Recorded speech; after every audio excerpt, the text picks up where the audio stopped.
Olá pessoal, tudo bem? Bom, essa aqui é a parte 2 da nossa aula sobre trabalho e potência, em que nós vamos falar agora sobre potência, certo? Então nós terminamos a primeira parte em trabalho de uma força variável e agora nós vamos falar sobre potência. O Enem, ele cobra muito potência. A potência é um assunto muito importante para o Enem. A questão é que a gente só entende potência se souber trabalho, certo?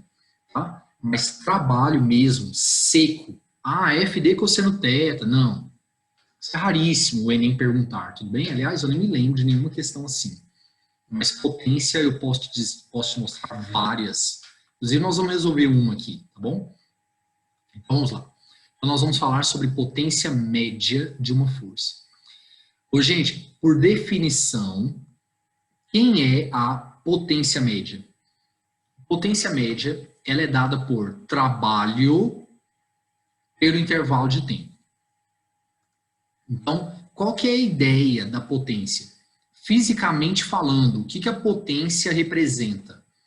Ela representa a energia gasta, a energia recebida, a energia transformada por unidade de tempo, por segundo, por hora, por minuto. Então, por exemplo, uma potência de 50 joules por segundo. Quer dizer que a cada segundo, 50 joules de energia estão sendo perdidos, ou recebidos, ou transformados. Depende do caso, ok? Cada caso é um caso. Tá? Então, potência é trabalho sobre o tempo. O que quer dizer quando você vira e fala assim, fulano é potente? Quer dizer que o fulano, ele, no mesmo intervalo de tempo, então vamos pegar um exemplo assim, tipo dois carros, um carro mais potente que o outro. Quer dizer que no mesmo intervalo de tempo, o mais potente realiza um maior trabalho. Ele faz uma maior tarefa. Então, por exemplo, se for energia gasta, sei lá, o cara gasta mais do que o outro nesse mesmo intervalo de tempo para poder executar a tarefa. Então, por exemplo, aquele cara tem uma potência maior. Então, quer dizer que no mesmo intervalo de tempo, ele realiza mais trabalho, ou seja, ele gasta mais para fazer o carro mover, mas, obviamente, terá melhores resultados, né? Certo? Porque ele gastou mais energia, tudo bem? Nesse caso aqui, não é uma energia que está sendo perdida, é uma energia que ele está usando para realizar a tarefa. Porque se fosse perdida, aí não é vantagem. Tá bom? Bom, qual é a unidade oficial da potência? Bom, gente, a unidade oficial do trabalho é o joule e a unidade oficial do tempo é o segundo. Então, a unidade oficial é o joule por segundo, que recebeu um nome especial. Foi chamada de watt, em homenagem ao britânico James Watt. Gente, por favor, o britânico James Watt foi o responsável por criar a máquina a vapor, certo? E ele, com isso, ele revolucionou a humanidade, cara. A máquina a vapor foi um dos maiores inventos da humanidade, porque ela permitiu que o ser humano finalmente não dependesse mais dos animais para realizar as tarefas. Então, James Watt foi o responsável por permitir o avanço da Revolução Industrial na Inglaterra. Então, a Inglaterra só foi pioneira na Revolução Industrial porque Watt nasceu lá, certo? Porque Watt nasceu lá. Apesar que, dependendo do país, tivesse nascido aqui, por exemplo, alguma coisa ia acontecer e o Watt não ia conseguir fazer nada, certo? Mas talvez se fosse na França, aí a França teria sido a pioneira, certo? Então, Watt foi uma figura crucial no desenvolvimento industrial da humanidade, certo? Ele é muito mesmo. Os ingleses deveriam ter o dia de São Watt, certo? Dia de São Watt. Porque se a Inglaterra é a potência que é, foi a potência imperialista que foi, esse cara teve um papel fundamental, certo? Fundamental, tá bom? Gente, pessoal, é o seguinte, não existe apenas essa fórmula para potência. Potência igual a trabalho sobre o tempo é a definição. E a partir dela, saem as outras. Então, por exemplo, elétrica. Lá na elétrica, potência é energia elétrica pelo tempo, certo? Porque o trabalho mede isso, né? A energia elétrica que foi recebida, que foi convertida, que foi gasta. Inclusive, lá em energia e potência elétrica, eu discuti isso com vocês, né? Que aquela energia elétrica que aparece lá na fórmula é o tanto da energia potencial elétrica que variou, né? Assim, certo? Beleza. Termologia. Potência é quantidade de calor sobre o tempo. Então, ela representa a quantidade de energia térmica recebida ou cedida por unidade de tempo, tá vendo? Então, para cada parte da física, a gente faz algumas pequenas adaptações, mas a ideia genérica é a mesma. Potência é trabalho sobre o tempo, em que o trabalho mede a energia recebida, cedida, transformada, certo? Aí, no caso, a gente vai alterando, né? Trabalho você troca por energia elétrica, ou então você troca por quantidade de calor, certo? Bom, ou simplesmente põe energia pelo tempo. Tem gente que faz isso.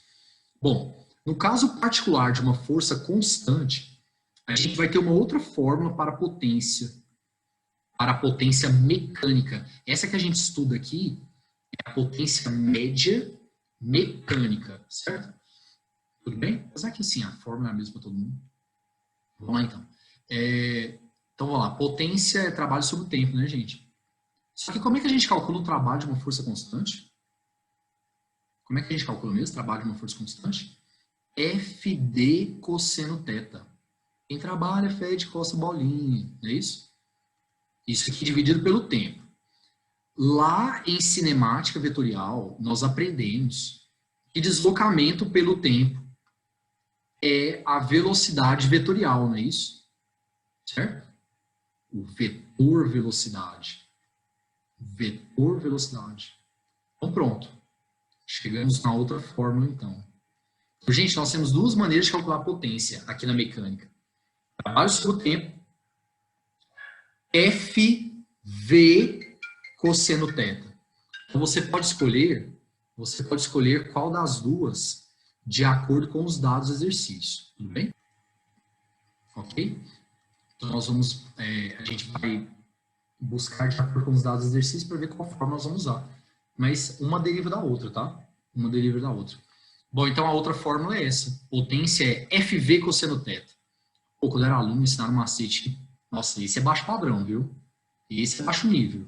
Posso foder você de costas? Mas tá, não vamos usar isso aqui não, tá bom? Então, potência é FV cosseno θ. Vamos lá. Quem que é o F? F é a força, certo? Quem é V? É a velocidade, certo? Lembrando que aqui a velocidade tem vetor. Aqui não é escalar, não. É o vetor velocidade, certo? E o θ? Ah, olha só. O θ agora é o ângulo entre a força e a velocidade vetorial. É o ângulo entre a força e a velocidade vetorial média. A gente está fazendo a potência média, né? Então, a velocidade é a vetorial média. Mas, uma observação, isso aqui também vale para as instantâneas, tá? Então, eu quero a potência do carro naquele instante. Quando a velocidade dele era aquela. Você joga na mesma fórmula, FV cosseno θ. Então, essa fórmula vale tanto para calcular a potência média, no caso, você usaria a velocidade vetorial média para calcular, certo? Mas também para as instantâneas. Aí, no caso, você usaria a velocidade naquele instante. Aí você vai achar a potência naquele instante. De novo, quem é o θ? É o ângulo entre a força e a velocidade vetorial média. Lembrando, a gente viu isso lá em cinemática vetorial, que o vetor velocidade vetorial média, ele acompanha o vetor deslocamento. Então não está mudando nada, né? Não está mudando nada. É o ângulo entre a força e a velocidade. A velocidade acompanha o deslocamento, né? Certinho? Aí, eu quero fazer um comentário. A unidade oficial de potência é o watt. Entretanto, existem várias outras, certo? E as principais unidades, além do watt, são unidades que usam a palavra cavalo. HP, que significa horsepower. CV, que significa cavalo-vapor, certo? Então, as unidades envolvem cavalo. Isso é por quê? Tem que ver tudo. Quem era o animal mais utilizado para realizar as atividades antes da criação da máquina térmica, da máquina a vapor, que possibilitou o surgimento dos carros? Era o cavalo. Tudo usava-se cavalo, certo? Com a invenção da máquina térmica, da máquina a vapor, perdão, que é uma máquina térmica, não foi de imediato, né, a criação dos carros. A criação dos carros veio mais de um século depois, no início do século XX, principalmente com Henry Ford, né? Por curiosidade, em Manhattan, em 1900, havia cerca de 130 mil cavalos na ilha, mais do que pessoas. Tinha mais cavalo que pessoa, porque tipo, o cavalo era necessário para transporte, era necessário para fazer todas as atividades. Então, eu tenho uma manufatura que faz determinada coisa, tem que usar um cavalo. Eu quero triturar os grãos para fazer cerveja, tem que usar o cavalo, certo? Tudo bem? Tudo era o cavalo. Tudo era o cavalo. Então, por conta disso, o cavalo era referência. Aí, quando o Joule criou a máquina a vapor, olha só, imagine-se um manufatureiro na Inglaterra no século XVIII.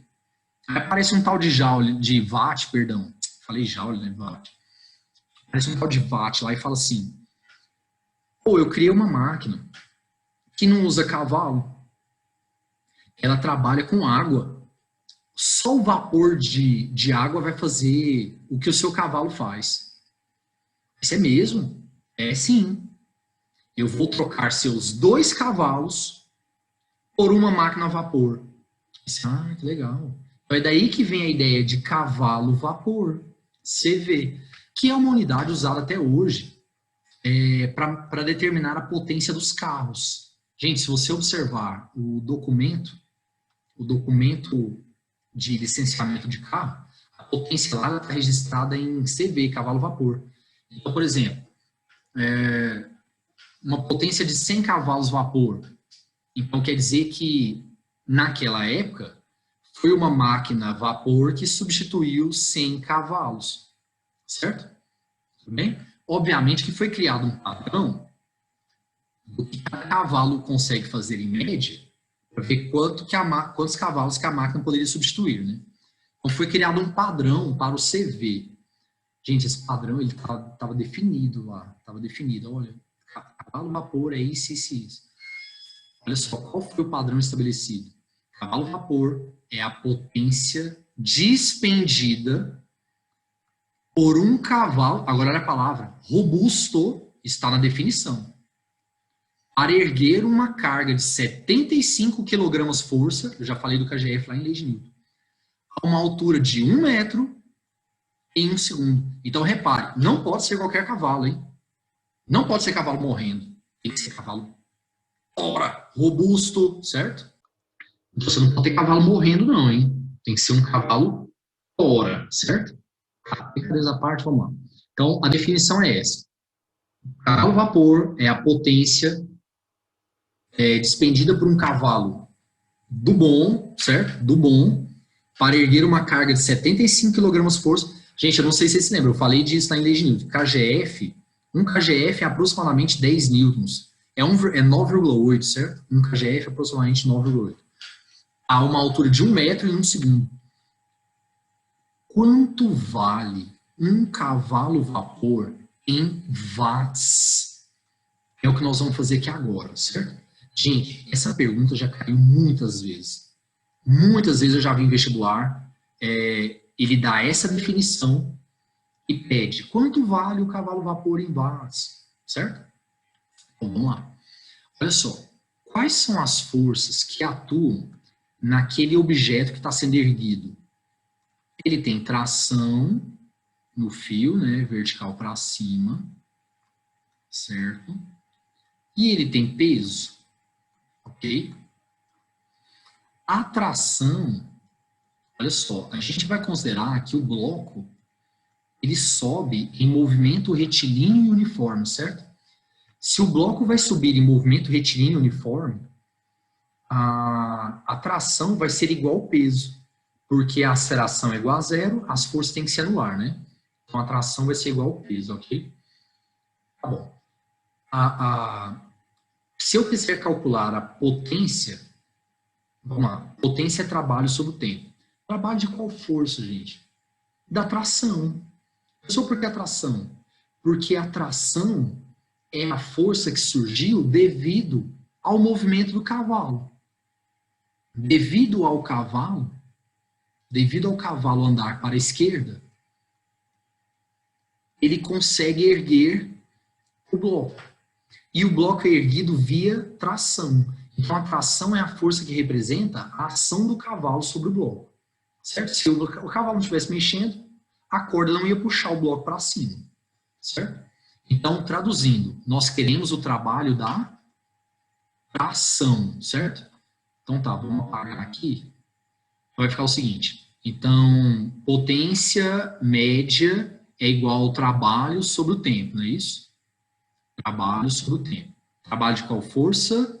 Tração, certo? Aí vamos lá, gente. Como é que você calcula o trabalho da tração?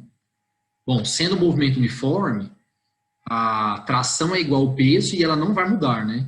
Se ela não muda o valor, então é FD cosseno θ. Quando a força é constante, é quem trabalha, fede com as bolinhas. Então vamos lá, vamos jogar aqui. Então, FD cosseno θ, vamos lá. Quanto que vale a força? Bom, a tração é igual ao peso, né?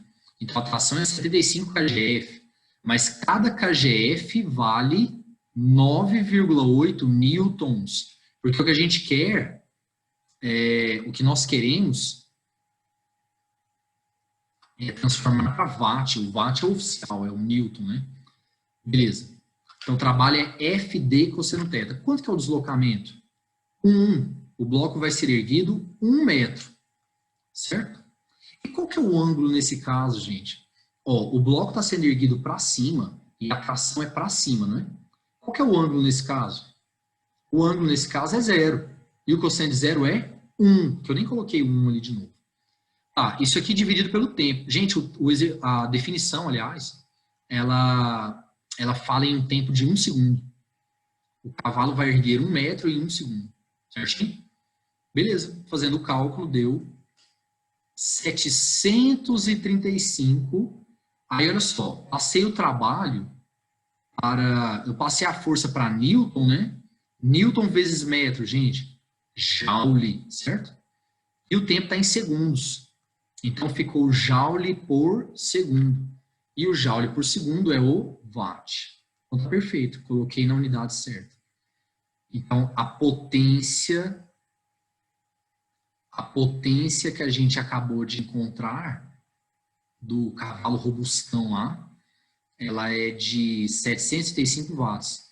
E por definição, isso é um cavalo vapor, né? Então pronto. Então um cavalo, opa, errei. Então um cavalo vapor vale isso, tá? Aí a outra unidade muito comum sim, né? Sim, famosa. Mas essa aí essa já o povo já não usa. Não usa tanto não. Cavalo vapor usa, porque é a unidade usada nos motores de carro. Mas HP não é tão normal assim. Muito usada mais para Inglaterra, onde ela foi criada, certo? Mas eu acredito que nem eles usem mais, porque depois que a Inglaterra entrou na União Europeia, eles passaram a adotar as unidades de tempo internacional, né? Então acho que o HP perdeu meio que sentido. Mas os norte-americanos usam muitas unidades por influência da época da colonização. Então, quem sabe nos Estados Unidos usem, não sei. Vamos lá. Uma outra unidade tão muito comum é o horsepower, HP, certo? Bom, gente, olha a definição do horsepower. Potência necessária, de novo, o cavalo vai fazer isso, certo? Um cavalo robusto, hein? Cavalo robusto. Pangaré morrendo, não. Porque pangaré morrendo não faz isso aqui. Pangaré morrendo não ergue um cara de 75 quilos, 1 metro e 1 segundo. Então tem que ser tora. Tá? Potência necessária para elevar verticalmente, beleza, a uma velocidade de 1 pé por minuto. Olha lá, olha as unidades que a galera usava.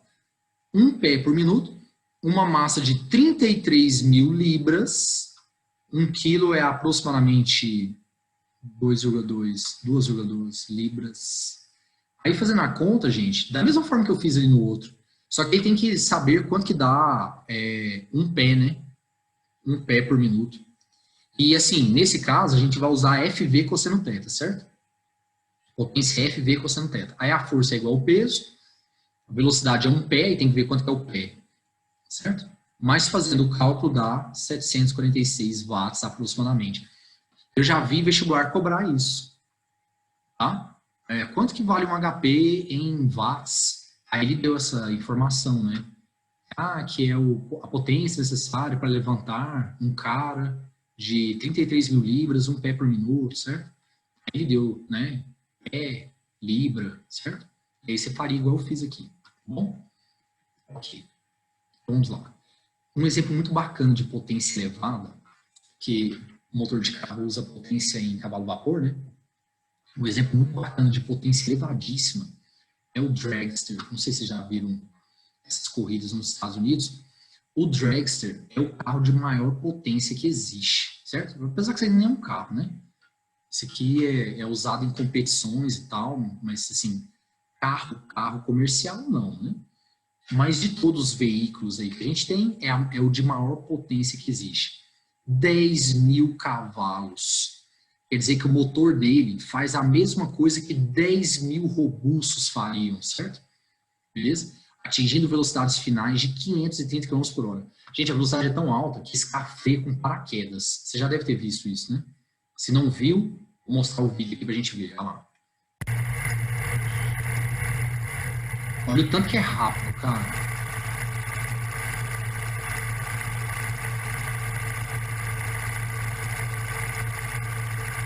Vai soltar.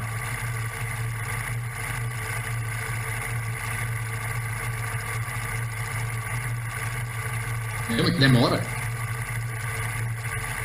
Anda. Vai.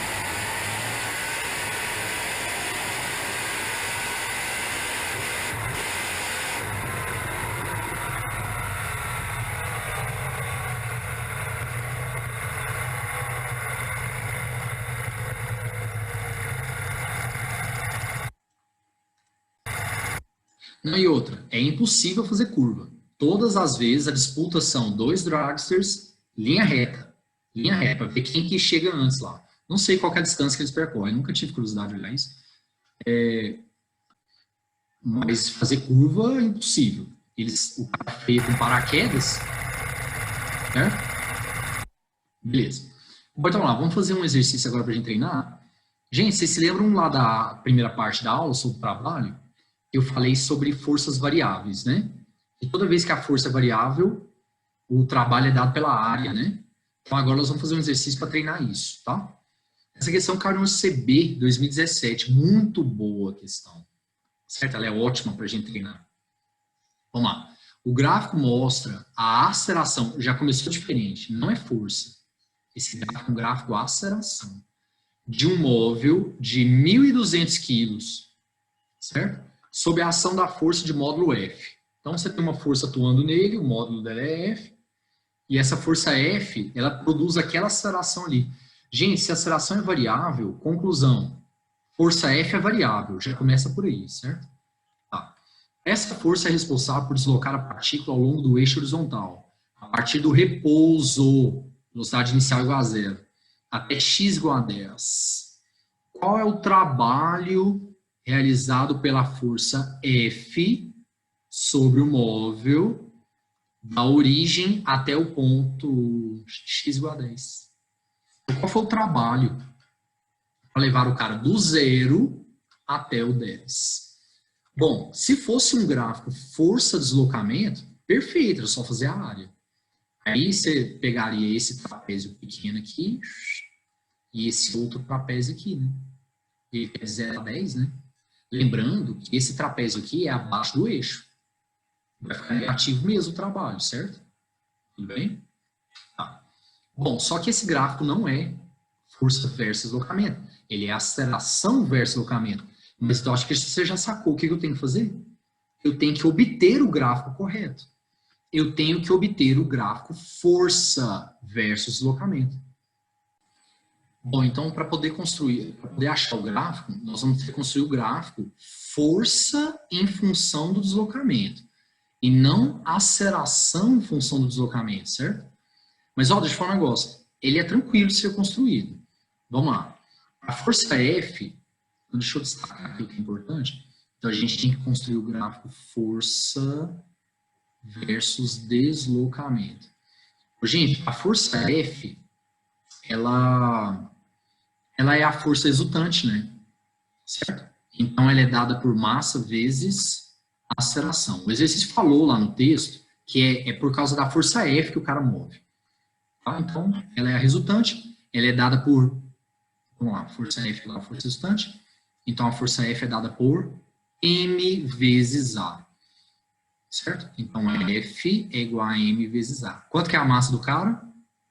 1.200, e a gente vai deixar A mesmo, porque eu quero é força em função da aceleração. Aí eu vou pegando os valores de aceleração, jogando, e aí eu monto o gráfico da força, certo? Então, chegamos nessa equação aqui. F é igual a 1.200A. Bom, aí, olha só. Vamos lá. Construindo o gráfico, então, vai ficar o seguinte. Gente, no início, a aceleração era zero, né? Se a aceleração era zero, quanto que era a força? Zero. Certo? Beleza. Aí, a aceleração, ela diminui até, olha lá, ó, até menos 10. Certo? Quando x igual a 1. Então, vamos lá. Se a aceleração é menos 10, vamos jogar na nossa equação lá. Menos 10 vezes 1.200, menos 12.000. Então, a força, ela vai de 0 a menos 12.000 para x igual a 1. Ótimo. Fica constante até x igual a 3, que é o que está lá no gráfico. Lá no gráfico não mudou a aceleração, então não muda a força. Aí depois ela vai até 0 para x igual a 4. E depois é o contrário, né? De 4 até 5, olha lá, de 4 até 5, ela vai para a aceleração igual a 10. Vamos lá, substitua. 1.200 vezes 10, 12.000. Para x igual a 5. Ah, aí você pode perguntar assim, professor, mas força negativa? Gente, tudo bem. Nesse caso aqui, a única finalidade do menos é indicar que a força estava para o outro lado. Tudo bem? Uma força para lá, aí depois a força para frente. Certo? Ok. Bom, aí depois ela estabilizou de 5 até 9, foi o que ele mostrou lá no gráfico, que a aceleração não mudou, então não muda a força. E depois ela caiu até 0. Beleza. E agora qual que é a regra? Toda vez que eu tenho um gráfico, força versus deslocamento, e eu quero trabalho, eu vou fazer a área, e a figura formada foram dois, opa, passando ali, né? Foram dois trapézios, certo? Eita, ficou porco, hein? Certo? Não deu para entender. Vou apagar esses dois aqui. Escapuliu, esse aqui também. Certo? Então é isso. Então vamos lá, aqui nós vamos fazer a área de dois trapézios. Certo? Então vamos lá. Trabalho é numericamente igual à área. A área de quem? O trapézio 1 mais trapézio 2. Por que numericamente mesmo? Porque apenas o valor é igual, não é isso? Apenas o valor é igual.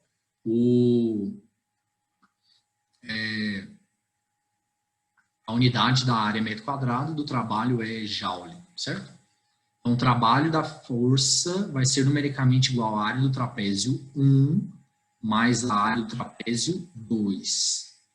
Vai ser numericamente igual à base maior do 1 mais base menor do 1 vezes a altura do 1 sobre 2, né? Mais base maior do 2, mais base menor do 2, vezes a altura do 2, dividido por 2. Aí agora nós vamos jogar os dados. Como nós vamos jogar os dados agora, então agora você põe módulo aqui, né? Porque agora eu estou indicando que apenas o valor é igual. Então vamos lá, gente. Vamos voltar à slide anterior, vamos ver os valores aqui, depois a gente só substitui. O trapézio menor, vamos lá. O trapézio de baixo aqui, o trapézio 1. Vamos lá, base maior, do 0 até o 4, 4. Base menor, do 1 até o 3, 2. Altura, menos 12.000, dividido por 2.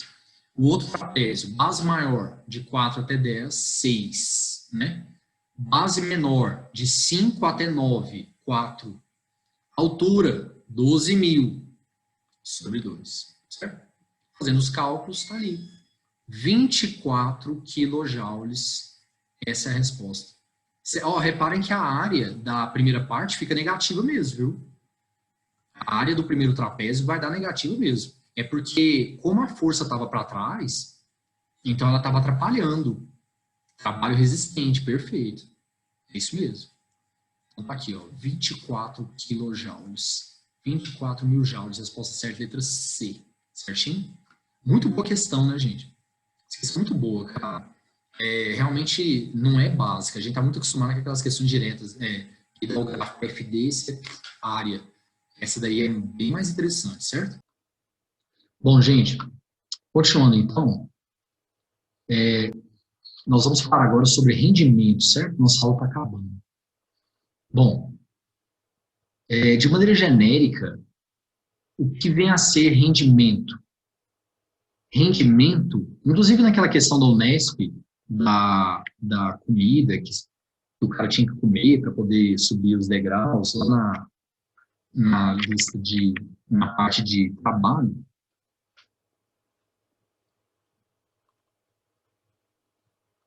Inclusive naquela questão, ele fala em rendimento, certo? Tá?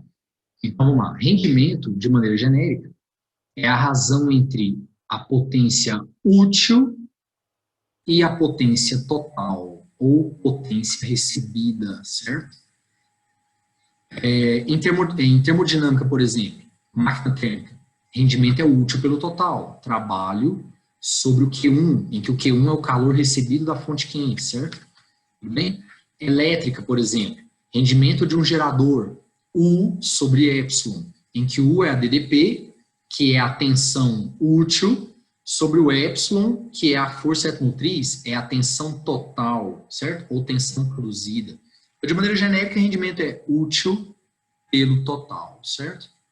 Tá aqui. Deixa eu destacar. Beleza? Se o rendimento for de 100%, o que isso quer dizer? Que tudo que o cara recebeu, ele usou. Ele usou para fazer suas atividades. Mas a gente sabe que na prática não é assim que funciona. Os corpos perdem uma parte da energia recebida. Isso é normal, certo? Isso é normal. Devido a atrito, devido a ter uma temperatura diferente da do meio, certo? Então isso é normal, ok? E essa parte perdida, ela é chamada de dissipada, certo? Tudo bem? E a potência útil, ela é a diferença entre o total recebido... Opa, peraí, gente. A potência útil, ela é exatamente a diferença... Nossa, de novo. Ela é a diferença entre o total recebido e aquilo que foi dissipado, certo? Aquilo que foi perdido pelo cara, tá? Aí, olha só. Bom, então, de maneira genérica é isso. Rendimento é útil pelo total, total também é chamado de recebido, e normalmente a gente não consegue usar tudo. Né? Então, o útil, ele é o recebido menos o perdido, em que o perdido é chamado de dissipado. Entretanto, o Enem, ele tem uns termos próprios, certo? Que são usados quando ele está falando de usinas hidrelétricas, principalmente. A gente tem que saber os termos, tá? Tem que saber exatamente quais são os termos. Então, vamos lá? Quais são os termos? Quais são os termos usados pelo Enem? Olha só. O seguinte, são sinônimos usados pelo Enem quando fala-se em usina. A potência útil é chamada de potência instalada, certo? Mas cuidado, hein? Tem muita gente não sabe isso aí. Na hora que aparece a potência instalada, eu fico, meu Deus do céu, qual que é essa? É a útil, certo? A potência recebida é a potência total, que eu até já estou usando esse termo, mas também chamada de potência teórica, certo? Então, potência teórica ou total. O termo teórica é porque, assim, ninguém consegue usá-la. Então, ela fica no papel, certo? E a potência dissipada, ela também é chamada de não aproveitada. Mas isso aqui acho que é meio óbvio, né? Potência não aproveitada é a dissipada, certinho? Acho que quanto a isso não tem nenhum segredo, tá? Máquinas ideais são aquelas que conseguem ter rendimento de 100%.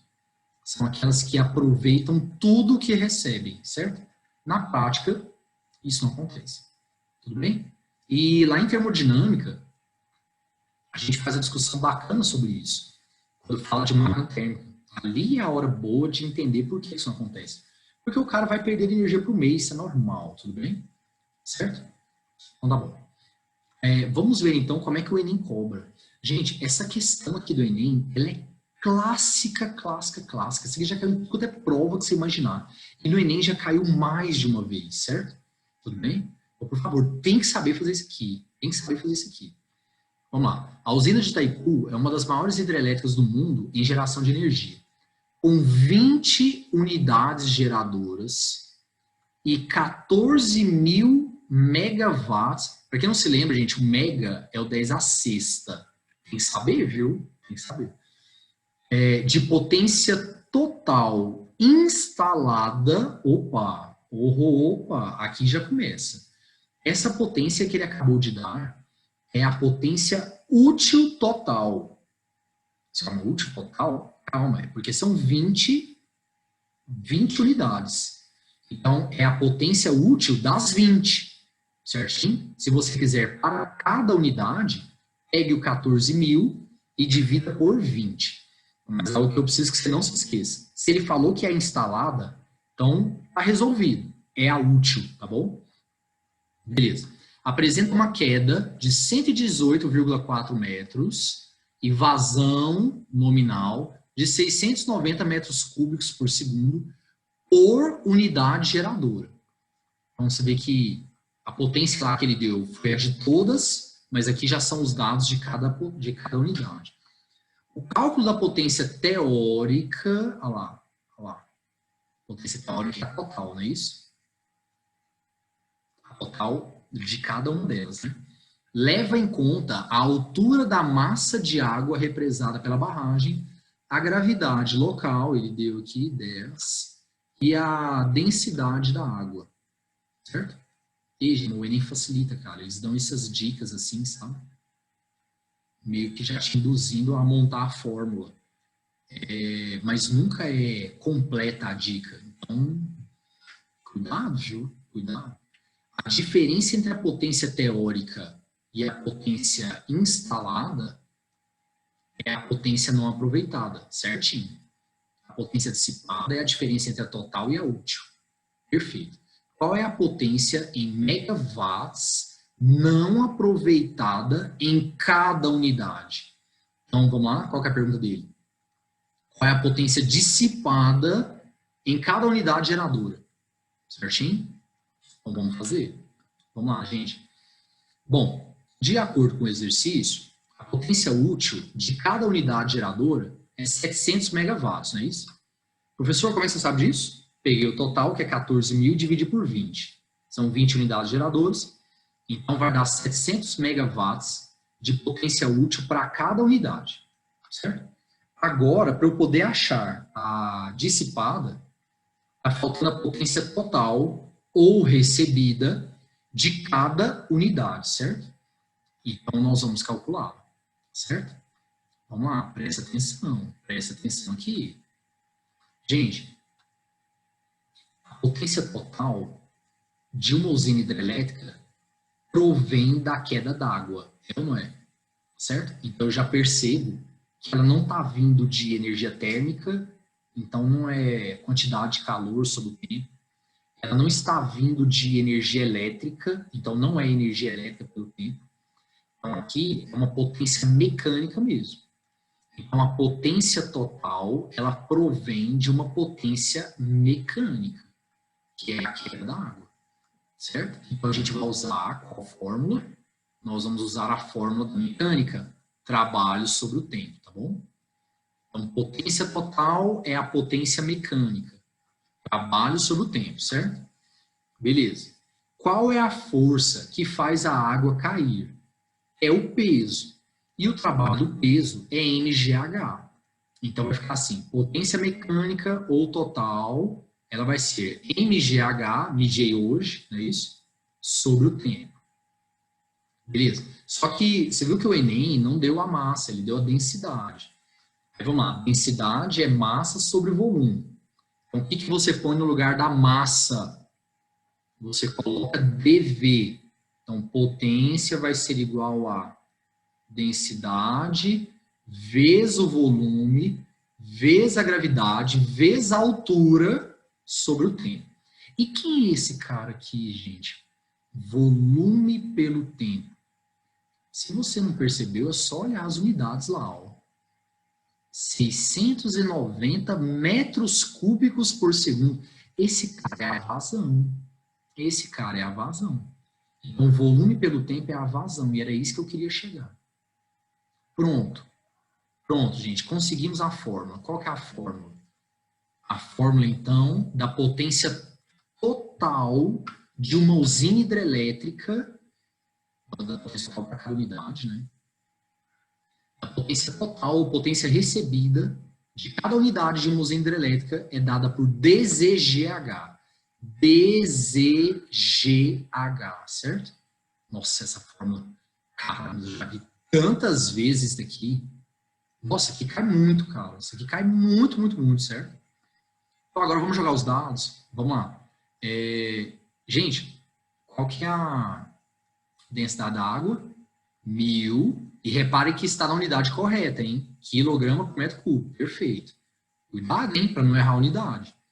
Beleza. Vazão. 690 metros cúbicos por segundo, que aí corta com o metro cúbico da densidade. Perfeito. Gravidade. 10. E qual que é a altura da queda d'água? 118,4. Certo? Fazendo a conta, gente. Ó. Olha só. O 10 a terceira, pega com esse zero aqui, pega com esse zero aqui, 10 a quinta, não é isso? Certo? Aí, 69 vezes 118,4, 8.196,6. Aí eu andei a vírgula uma casa, tá, gente? Então ficou 816, perdão, vírgula 96 vezes 10 a sexta. Quem que é o 10 a sexta mesmo? É o mega. Então, pronto, ó. Então, pronto. Megawatts. 816,96 megawatts é a potência total de cada unidade. Só que a pergunta dele não é a potência total, é a potência dissipada, né? Então, você vai pegar a total, que é essa aqui, e tirar a útil, não é isso? A útil, gente, é 700 megawatts, né? Para cada unidade.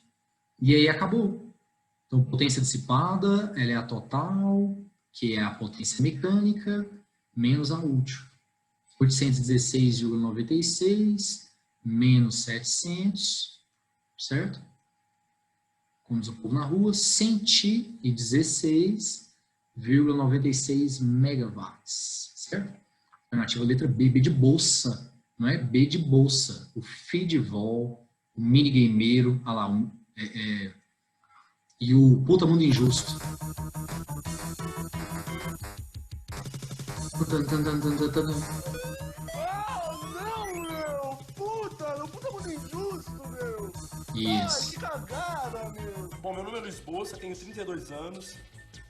Bem vividos, muito bem vividos. Prato predileto, meu, eu gosto de bolachas, meu. Bolachas recheadas, meu. Pra mim, maior invenção do século XX, meu. Bolacha recheada é bom. É bom. Devo dizer que, nossa, cara, além de que é barato, depende da bolacha, né? Certo? Bom, para nós terminarmos nossa aula, nós vamos fazer uma questão agora da FUVEST, uma questão de segunda fase. Eu quero discutir uma coisinha com vocês. Porque a gente não fez nenhum exercício de potência de motor de carro, certo? Então vamos lá. Um automóvel com massa de 1.000 quilos, certo? Percorre com velocidade, opa, destaque, cara, velocidade constante, não é isso? Quer dizer que é um movimento uniforme, ok? Beleza, movimento retilíneo uniforme. Então, as forças têm que se anular, né? As forças têm que se anular. Então, com velocidade constante de 20 metros por segundo, uma estrada com 2 trechos horizontais, um e 3, um em subida e outro em descida. Nos trechos horizontais, o motor do automóvel desenvolve uma potência de 30 kW.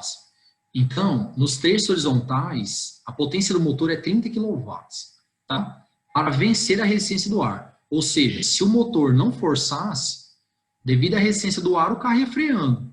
Ia reduzindo até parar, certo? Bom, para vencer a resistência do ar, que pode ser considerada constante ao longo de todo o trajeto. Então, gente, a força de resistência do ar será a mesma no trajeto todo, tá bom? Beleza. Suponha que não há outras perdas por atrito. Use G igual a 10, seno de alfa 0,10, seno de beta 0,15. Determine letra A, o valor em newtons da componente paralela a cada trecho da estrada, das forças F1, F2 e F4, certo? F1, F2 e F4, aplicadas pela estrada ao automóvel. Então, olha só o que ele quer. Componente paralela, certo? Da força aplicada pela estrada no carro. Vamos entender que força é essa. Olha só. Então, acho que já deu para sacar que a letra A ela é de lei de Newton, não é isso? A primeira coisa que nós vamos fazer, então, é marcar as forças.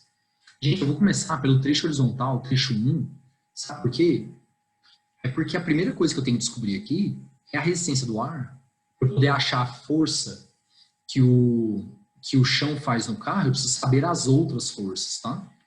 Então, vamos lá. O carrinho tem peso, né? No trecho horizontal tem peso, força normal, perpendicular à superfície, vertical para cima, certo? Ele tem a resistência do ar, e a gente estudou que a resistência do ar é contrária ao movimento. Então, se o carrinho está indo para a direita, a resistência do ar é para a esquerda, porque ela é contrária à velocidade. E agora, aí vem essa força que ele perguntou, que é a força que a estrada faz no carro. Gente, quando você pisa no acelerador, o pneu empurra o chão para trás. E o chão, por reação, empurra o carro para frente. É essa força aqui que ele está falando. É a força que o chão faz no pneu para frente. E essa força só surge por causa do motor. Então eu chamei de F-motor, tá bom? Poderia chamar de FAT, né? Então aqui, ó, é a FAT para frente aqui, ó. Supondo que a fosse tração dianteira, né? Então seria essa FAT para frente. Mas eu prefiro chamar de força do motor, tá? Para associar com a ideia de potência do motor, certo? Então o motor vai lá, força, aí a roda empurra o chão empurra o carro. É isso? Reparem que ela ficou paralela ao chão, tá perfeito, é isso mesmo. Tá? Bom, o exercício falou que o carro move em movimento retilíneo uniforme. Isso quer dizer que as forças têm que se anular, né? Ou seja, tudo que está para cima, força normal, tem que ser igual ao peso, que é tudo que está para baixo. Tudo que está para a esquerda, força de resistência do ar, tem que ser igual a tudo que está para a direita, força do motor. Certo? Beleza? O exercício deu, no enunciado, que no trecho horizontal, a potência do motor, ela era 30 kW. Foi isso que ele falou, né? Mas vamos lá, gente. Nesse exercício, a gente vai usar não trabalho sobre o tempo. A gente vai usar o posso fuder você de qualquer macete. Massa. Tá? Potência FV cosseno θ. Por que eu vou usar essa? É óbvio. Ele está falando em força. Ele deu velocidade. Então tá na cara, tá na cara. É essa, certo? É essa. Vamos lá. Então, potência do motor, FV cosseno θ. Qual força? A do motor. Se ele deu a potência do motor, então é a força do motor. Tá bom? Bom, gente, quem que é o ângulo mesmo? O θ, ele é o ângulo entre a força e a velocidade. A força do motor está para a direita e o carrinho está indo para a direita. Então, o ângulo entre a força e a velocidade é 0. Cosseno de 0 é 1, ok? Cosseno de 0 é 1.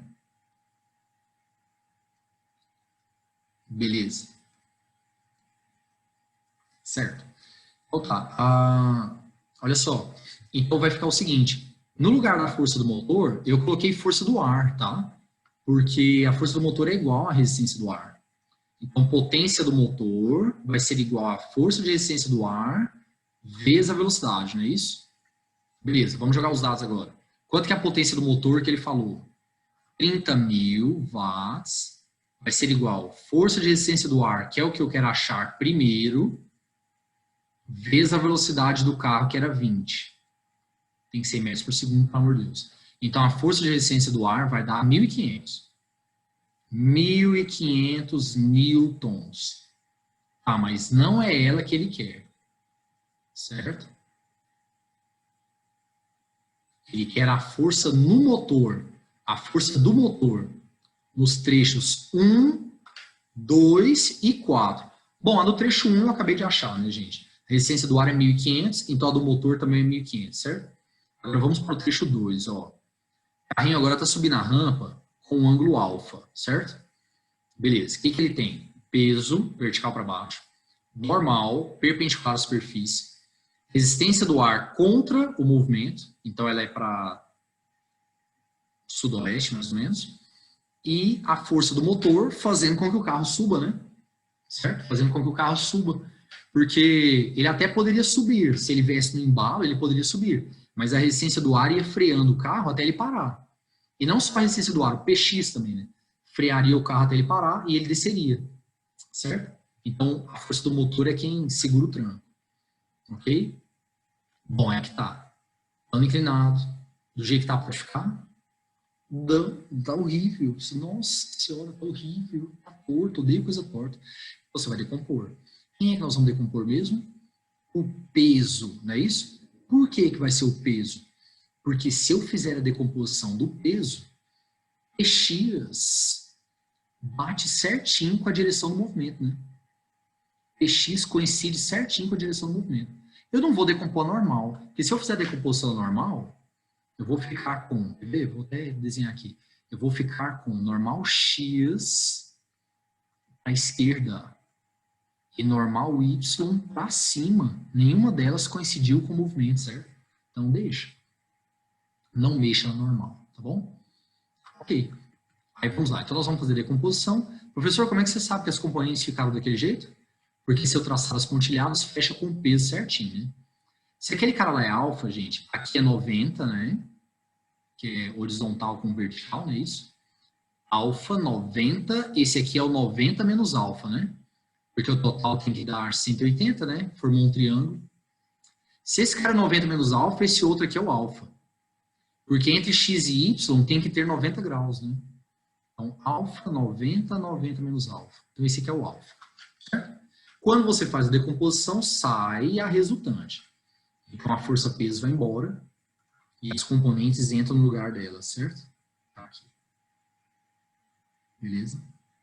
Bom, gente, o exercício falou que o carrinho ele sobe em MRU. Isso quer dizer que as forças têm que se anular, não tem? Então, tudo que está para cima, força do motor, tem que ser igual a tudo que está para baixo. Quem está para baixo? Resistência do ar mais Px, certo? Então, força do motor, ele chamou a força do motor no trecho 2 de F2, né? Então, F2 vai ser igual força de resistência do ar, certo? Mais o Px. O Px, ele é o P seno, né? P seno de alfa. Porque está sem o ângulo, não é assim? Vamos jogar os dados. Resistência do ar muda? Não. Ele falou que é sempre a mesma. Então, 1.500. Peso. Peso é mg, né? Massa do carro é 1.000, né? Certo? Então, 1.000 vezes 10. A seno de alfa, o enunciado deu, é 0,1. Certo? Beleza. Então, a F2 vai dar 2.500 newtons. Certo? 2.500 newtons. Agora está faltando do trecho 4 agora. Mesma ideia. Mesma ideia. Então, vou marcar as forças. Peso, normal. Força de resistência do ar, só que agora ela é para noroeste, porque ela é contra o movimento. Força do motor, sudeste, né? A favor do movimento. Aí vamos lá. Nós vamos decompor o peso, porque aí o PX bate, né, com a direção do movimento. Trace as pontilhadas. O ângulo beta tá ali, igual a gente fez para o outro, tá? Tô fazendo rápido aqui, tá, gente? Então aqui, ó, beta, 90, 90 menos beta, né? Se esse cara é 90 menos beta, o outro é beta. Certinho? Beleza. Aí quando você faz a decomposição, sai o peso, ok? E ficam as componentes. Bom, como o exercício falou que o carrinho desce com velocidade constante, então as forças têm que se anular, né? Então a força do motor mais o PX, que o PX agora está a favor, né? Vai ser igual à resistência do ar que está contra. Certo? Força do motor mais PX é igual à resistência do ar. Gente, olha só. Força do motor, nesse caso, ele chamou de F4, né? F4. É o trecho 4, né? Então, F4, isole o F4, por favor. Ela vai ser a resistência do ar menos o PX. PX, ele é o peso, que é o cara que dá origem a ele, vezes o seno de beta, porque está sem o ângulo, certo? Ok. Jogando os dados, então, olha o que vai dar. 0. Resistência do ar é 1.500, certo? Menos peso. Peso é mg, né? 1.000 vezes 10, vezes o seno de beta, que é 0,15. Aí vai dar 1.500 menos 1.500, 0. Então quer dizer que o motor, na verdade, no trecho 4, ele não funciona. Ele não precisa. É o famoso desce na banguela, certo? Desce na banguela. Não precisa. Ele solta a engrenagem e vai para o ponto morto. Beleza? Ok. Então está respondida a letra A. E na letra B, ele pede qual é o valor em quilowatts da potência P2 que o motor desenvolve no trecho 2. Letra B é tranquilo, bem mais fácil que a letra A, eu acho. A gente quer a potência do motor no trecho 2. Então nós vamos jogar na fórmula potência é FV cosseno θ, certo? Beleza. Qual a força? Do motor, né? Porque eu quero a potência do motor, então é a força do motor, tá bom? Então, potência do motor vai ser igual força do motor vezes a velocidade, vezes o cosseno do ângulo. Vamos lá. P2, que ele chamou, né? Vai ser igual força do motor. Gente, a gente vai usar a F2, né? Porque ele quer a força do motor no trecho 2. Vezes a velocidade não muda. E é aqui que o povo erra. Quer ver? O povo vai substituir, eles vão lá, trecho 2, o ângulo é alfa. Eles vão e colocam F2 vezes V cosseno alfa. Na fórmula, gente, o ângulo é o ângulo entre a força e a velocidade. Pessoal, para onde que está F2? Para lá. Para onde que o carrinho está indo? Para lá. O ângulo é zero. O ângulo é zero. Certo? O ângulo é zero. Tudo bem? E o cosseno de zero é 1. Deixa eu falar um negócio. Para que serve o alfa? Para a gente fazer a decomposição e achar a F2. É para isso que serve o alfa. Mas para calcular a potência, não. Para calcular a potência, não. O alfa não entra nessa, não, certo? Tudo bem? Então, pronto. Joga os dados. Quanto é a F2?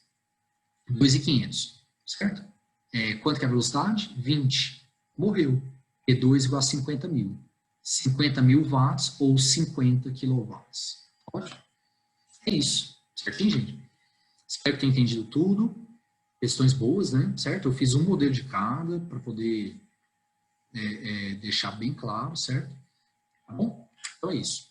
Muito obrigado pela paciência. Até a próxima. Fiquem com Deus. Tchau, tchau, tchau.